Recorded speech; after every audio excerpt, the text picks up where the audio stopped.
السلام عليكم ورحمة الله وبركاته وعن ونكسن داوديال halkani waa muuqbaahiyaha qaranka SNTV sidoo kale waxa toos inooga maqleysan radio Muqdisho codka Jamhuuriyadda Soomaaliya iyo wakaalada wararka qaranka Soomaaliyeed ee Sona idahantiin baddaawadayaal habeen wanaagsan ku soo dhawaada barnaamij gaar ah barnaamijkan waxaynu idinku soo gudbin doonaa khudbad madaxweynaha Jamhuuriyadda Federaalka Soomaaliya mudane Maxamed Cabdullaahi Maxamed Farmaajo oo u jeedinayo shacabka Soomaaliyeed si uu uga warbixiyo xaaladda guud ee dalka iyo guud ahaan arrimaha ku gadaaman doorashooyinka ammaanka iyo guud ahaan xaaladda dalka Soomaaliya khudbadan oo si toos ah shaashada muuqbaahiyaha qaranka uga dheehan doontaan sidoo kalena aad toos uga la socotaan radio Muqdisho iyo wakaalada wararka qaranka Soomaaliyeed madaxweynaha Jamhuuriyadda waxa uu kaga hadli doonaa arrimihii ugu dambeeyay ee xaaladda guud ee dalka shaqooyinkii maalmihii la soo dhaafay ka dhacay magaalada caasimadda ah ee Muqdisho arrimaha doorashooyinka iyo guud ahaan xaaladda guud ee dalka iyo ahmiyadda ay leedahay in dalku uu aado hanaanka doorashooyinka ama dadku u dareeraan doorashada madaxweynaha Jamhuuriyadda ayaa goor dhow muuqbaahiyaha qaranka aad toos uga dheehan doontaan waxaana la socodsiin doonaa hadal jeedinta madaxweyne Maxamed Cabdullaahi Farmaajo oo goor dhow aynu idin soo gudbin doonaa hadii alla laga helo khudbadaasina sidaan idin sheegay madaxweynaha Jamhuuriyadda Federaalku wuxuu kaga hadlayaa guud ahaan arrimaha xaaladda guud ee dalka doorashooyinka iyo muhiimadda ay leedahay in dalku doorasho aado goor dhow ayaadna shaashada muuqbaahiyaha qaranka ka dheehan doontaan iminka ay farsamayaqaanadu ii sheegayaan in diyaar ay tahay waxaana toos idinkugu xirayaa xarunta dalka looga arrimiyo filla Soomaaliya halkaasi oo madaxweynaha Jamhuuriyadda khudbadiisa aad toos uga dheehan doontaan ku soo dhawaada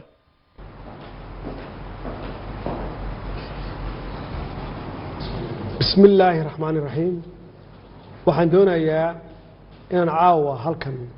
aan kala hadlo shacabka Soomaaliyeed meel kasta oo ay joogaan oo runtii walaac xoogan ka qaba xaaladaha taagan iyo mustaqbalka dalka sida aan marar badan aan u cadeynay waxaan diyaar u nahay in dalku doorasho ay ka dhacdo waqtigeedana ay ku dhacdo si nabdoonna ay u dhacdo balse nasiib darro waxa caqabad ku ahaa dad gaar ah iyo dawladda shisheeye oo ujeedkoodu ahaa in dalka ay foodo ay ka dhacdo ama foodo la geliyo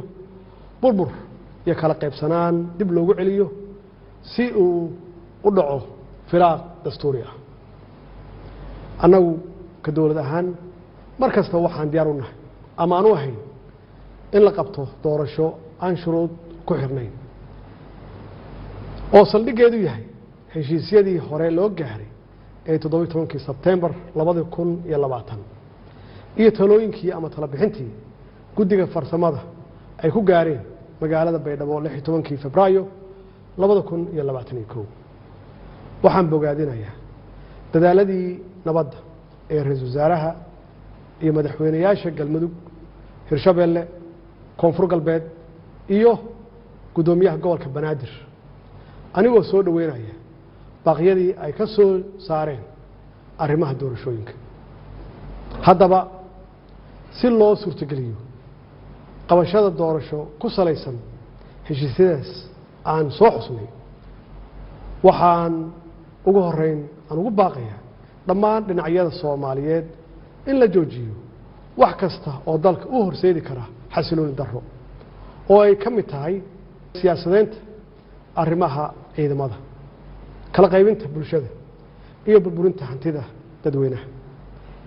shacabka Soomaaliyeed ee sharafta leh waxaa maragma doonta ah in aan mar walba ayna garab taagnaayeen walina ay garab taagan yihiin ama ay garab taagan yihiin dawladnimada Soomaaliya waxaad muujiseen dulqaad waxaad muujiseen bisayl iyo dal jacayl waxaa markii la doortay aad u soo baxdeen ama aad ka soo baxdeen guriyihiina si aad guushaasi taariikhiga ah aad u garab istaagtaan ama aad qayb uga noqotaan waxaad mudan tihiin in dawladdiinu ay sii xoojiso dareenkiina wadannimo ee aad muujiseen run ahaantii marnaba dhici mayso in shacabka Soomaaliyeed loo horseedo burbur iyo qax hor leh sidaas darteed waxaan ugu baaqaynaa ama aan ugu baaqayaa dhinacyada abaabulaya xasilooni darrada oo ay ka mid yihiin siyaasiyiin shalay xilal dalka u soo hayay maantana doonaya inay xilkaas iyo mid la mid ah ay qabtaan inay u horseedaan foodo si ay kursi ay ugu gaaraan maalmihii la soo dhaafay waxaa astaan cad ay u ahaayeen sharka iyo khayrka waxaa loo qaybsamay badbaadiye iyo barakiciye intii aanu noqon lahayn barakiciyaal waxaa aan doonaynaa inaynu noqonno badbaadiyaal danaha siyaasadda way dhammaan karaan ama way iska dhammaanayaan waxaase waaraya ciidda iyo calanka ummadda Soomaaliyeed ayagaana mudnaan kale waxyaabaha kale ee aanu isku hayno waxaan garawsanay inaan ka hortagno hagardaamo kasta oo lagu beegsanayo xasiloonideenna iyo badqabkeenna shisheeye badan ayaa maskax maal iyo muruqba ku bixinaya sidii ay u marxabaabin lahaayeen horumarka ummadda Soomaaliyeed si ay u helaan ama ay uga helaan dana u gaar ah annaguna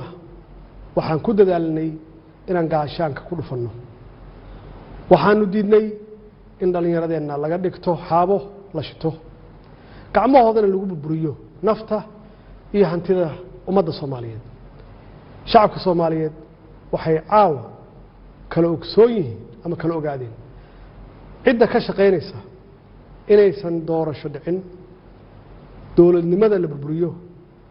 iyo cidda u hiilinaysa nabadda qaranimada iyo wada jirka ummadda Soomaaliyeed shacabka Soomaaliyeed ee sharafta leh waxay caawa ka marakacayaan ama ka marakaci doonaan dadka xukunka ku raadinaya dhiigga dhalinyarada Soomaaliyeed iyo kuwa ku qanacsan inay xukunka lagu kala wareego sanaadiiqda codbixinta walaalayaal maadaama aan ahay ilaaliyaha dastuurka ayna waajib igu tahay inaan isku dheelitiro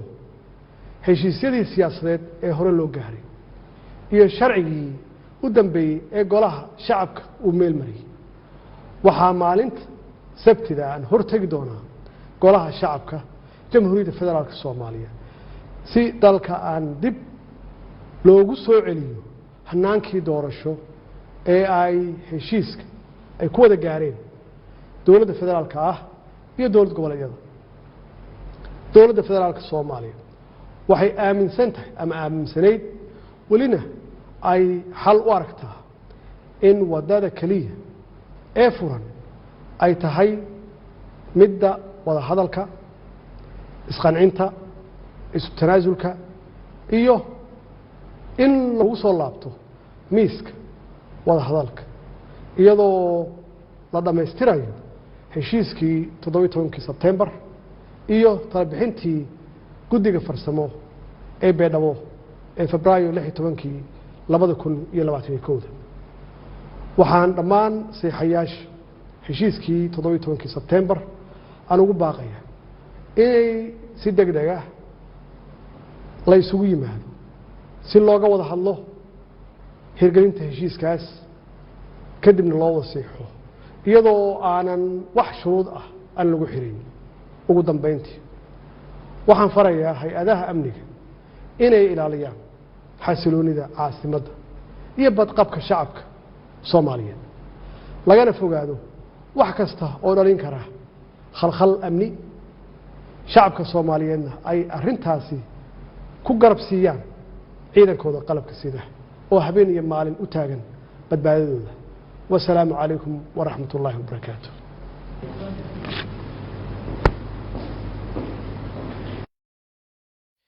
وهجاك مدحوينها جمهورية فدرالك الصومالية مدن محمد عبد الله محمد فرماجو أيو كاسي أحد داوديال ودوينها الصومالية ستة سيدة داوني سيمبا bulshada Soomaaliyeed uga hadlayay muqbaahiyaha qaranka iyo sidoo kale raadiyo Muqdisho iyo wakaalada wararka qaranka Soomaaliyeed ee Sona madaxweynaha sida aad wada daawateenba waxa ummadda Soomaaliyeed u jeediyay khudbadaasi si qoto dheer ay ula hadlay bulshada Soomaaliyeed oo kula dardaarmay inay ilaashadaan nabadda iyo xasiloonida iyo kala dambeynta dalka isagoo ku amaanay dadaalka iyo dulqaadka ay muujiyaan sidoo kale madaxweynuhu waxa uu bogaadiyay dadaalada nabadda ra'iisul wasaaraha iyo madaxda dawlad goboleedyada iyo gudoomiyaha gobolka Banaadir ay wadaan sidoo kale madaxweynaha jamhuuriyaddu waxa uu ka hadlay sida wada daawateenba in golaha shacabka baarlamaanka federaalka mar kale la horgeynayo xaaladda doorashooyinka dalka isagoona sidoo kale tilmaamay in markaasi arrimaha doorashooyinka dalka hadda wixii ka dambeeya la aadayo heshiiskii 17 September-na uu yahay halka lagu dul shaqeynayo intaas ayaan ku soo afmeerayaa guud ahaan barnaamijkii gaarka ah inuu idinku soo gudbinaynay hadal jeedinta madaxweynaha jamhuuriyadda federaalka Soomaaliya mudane Maxamed Cabdullaahi Maxamed Farmaajo uu sameeyay bulshada Soomaaliyeed waa mahadsantihiin tan iyo kulankeena dambe amaana Allah